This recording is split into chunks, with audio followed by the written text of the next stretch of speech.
मित्रों, संस्कृत के इस कालांश में पुनः आप सबका स्वागत है। आज मैं आपसे उपपद द्वितीया विभक्ति से संबंधित एक श्लोक वार्तिक है, उस श्लोक वार्तिक पर मैं आपसे चर्चा करूँगा। श्लोक वार्तिक क्या है, आइए देखते हैं। श्लोक वार्तिक है उब सर्वतसो कार्याधिगुपर्यादिषु त्रिषु द्वितीया आमृडितान्तेषु ततो अन्यत्रापि दृश्यते। पुनः सुनिए, वार्तिक है उब सर्वतसो कार्याधिगुपर्यादिषु त्रिषु द्वितीया आमृडितान्तेषु ततो अन्यत्रापि दृश्यते। ये वार्तिक क्या कहना चाहता है, देखिएगा कि तस् प्रत्यांत उब और सर्व शब्दों के योग में, उब शब्द में तस् प्रत्यय लगा तो मित्रों बनता है उभयतः है, और सर्व में तस् प्रत्यय लगता है तो बनता है सर्वतः। कहने का अभिप्राय यह है कि उभयतः, उभयतः मीन्स दोनों ओर, सर्वतः, सर्वतः मीन्स सब और। इन शब्दों के योग में दिग, दिक् शब्द के योग में ऊपरी आदिषु त्रिषु, ऊपरी आदि तीन शब्द, त्रिषु तीन शब्द कौन कौन से हैं? ऊपरी आदि तीन शब्द हैं, ऊपरी, अधि और अधस। कौन से? ऊपरी, अधि और अधस के द्विउक्त,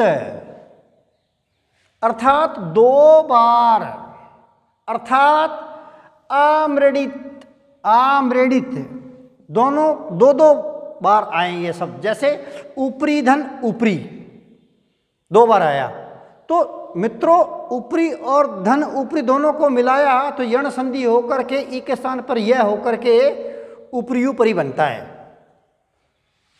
इसी प्रकार से अधि, धन अधि, इन दोनों को मिलाते हैं तो यण संधि होने पर ई के स्थान पर यह होने पर अध्यधि बनता है। क्या बनता है? अध्यधि बनता है। इसी प्रकार अधस शब्द और अधस शब्द दोनों को मिलाते हैं तो अधो अधय बनता है, और उसमें भी आमृडितांत, जो आमृडित होते हैं उसके अंत वाले, अर्थात जो ऊपरी धन ऊपरी ये दो दो शब्द आए हैं उसमें जो अंतिम ऊपरी शब्द है वो अधो, और अधो का जो अंत में आया जो अधो है वो अधि, और अधि में जो अंत में आया है अधि वो, उसके योग में द्वितीया विभक्ति होती है। इस बात का ध्यान रहे, देखिएगा। तो जो ये द्वितीय शब्द है, चाहे वो ऊपरी हो द्वितीय शब्द, चाहे अधि हो, चाहे अधस हो, ये द्वितीय शब्द की एक सूत्र आता है, तस्या परमा परम आमृडितम, सूत्र है तस्या परमा मृडितम। इस सूत्र से द्वितीय शब्द की, अर्थात दूसरी बार जो आया ऊपरी के बाद जो दूसरा शब्द ऊपरी आया है उसकी आमृडित संज्ञा होती है। कौन सी संज्ञा होती है उसकी? आमृडित संज्ञा होती है दूसरे शब्द की। तो जो दूसरा शब्द आया उसके योग में, ठीक है, बात समझ में आ गई? शब्दों के योग में जिससे सामीप्य होता है उसमें द्वितीया विभक्ति होती है। देखिए, उदाहरण देखिएगा। जैसे कृष्ण के दोनों ओर गोप हैं। क्या? कृष्ण है, कृष्ण के दोनों ओर, इधर भी और इधर भी, दोनों ओर गोप हैं। तो यहाँ इसके लिए हमने उभयतः शब्द का प्रयोग किया, और ये उभयतः शब्द जो है मित्रों, उब में तस् प्रत्यांत जुड़ के बना है तो बनता है उभयतः। तो उभयतः शब्द के योग में किसके दोनों ओर? कृष्ण के दोनों ओर। किसके दोनों ओर? कृष्ण के। तो कृष्ण में शब्द में द्वितीया विभक्ति आ जाएगी। तो आ गया कृष्णम उभयतः।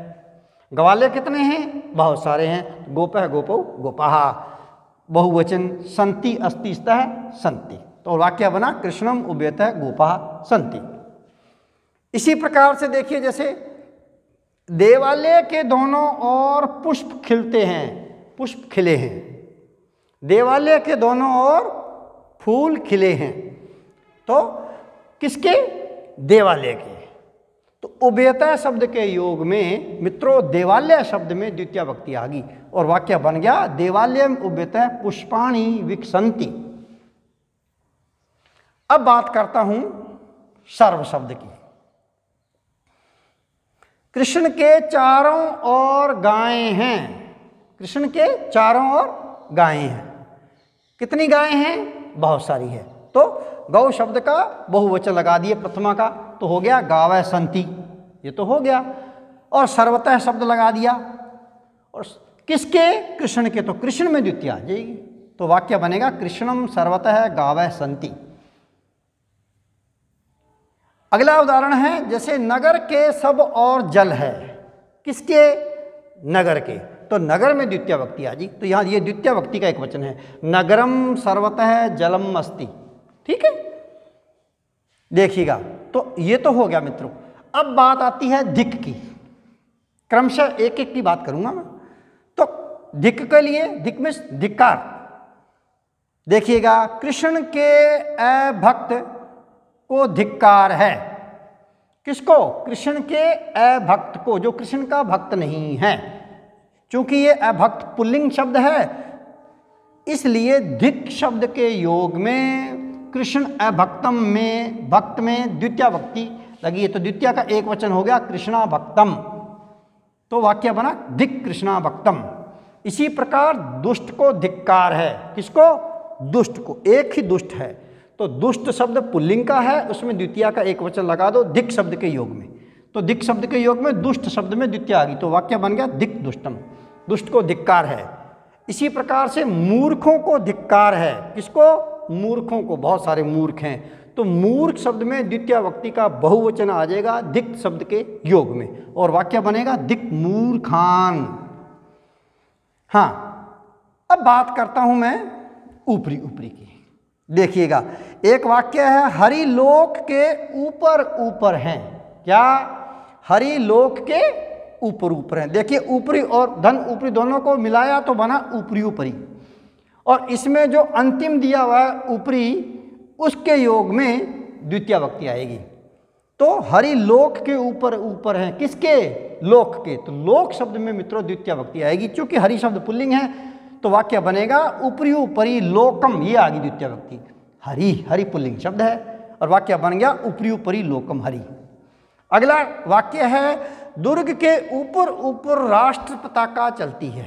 दुर्ग के ऊपर ऊपर राष्ट्र पताका चलती है। किसके? दुर्ग के, तो दुर्ग शब्द में द्वितीय विभक्ति आ गई। किसके योग में? ये दूसरी बार जो दिया हुआ ऊपरी है, इसके आमरेडी तांत जो है, उसके योग में द्वितीय विभक्ति आ गई, तो वाक्य बन गया दुर्गम ऊपरी ऊपरी राष्ट्र पताका चलती। एक वाक्य है, अब बात करूंगा मैं अधिधन अधि की। तो अधिधन अधि दोनों को मिलाते हैं, यण संधि करते हैं मित्रों, तो अध्यधि बनता है, और इसमें जो द्वितीय अधि दिया हुआ, बाद वाला जो अधि दिया हुआ है, उसको बोलते हैं आमरेडी तांत, और उस अधि के योग में द्वितीय विभक्ति आएगी। किसके? के उत्तर में। देखिएगा, जैसे हरि लोक में ही हैं, किसमें? लोक में, तो लोक शब्द में द्वितीय विभक्ति आ गई, तो वाक्य बनेगा अध्यधि लोकम हरि। ठीक है। एक वाक्य है हिमगिरी के नीचे सिद्धों का आश्रय है। वाक्य क्या है? हिमगिरी के नीचे नीचे सिद्धों का आश्रय है। किसके? हिमगिरी के, तो हिमगिरी में द्वितीय विभक्ति आ गई। किसके योग में? अधि जो पद दे रखा है, और उसमें जो अंतिम जो अधि दिया, इसके योग में द्वितीय विभक्ति आ गई गिरी में, तो और वाक्य बना अध्यधि हिमगिरी सिद्धानाम आश्रय। हिमगिरी के नीचे सिद्धों का आश्रय है। देखिएगा, अब बात करता हूं अधो अदय की।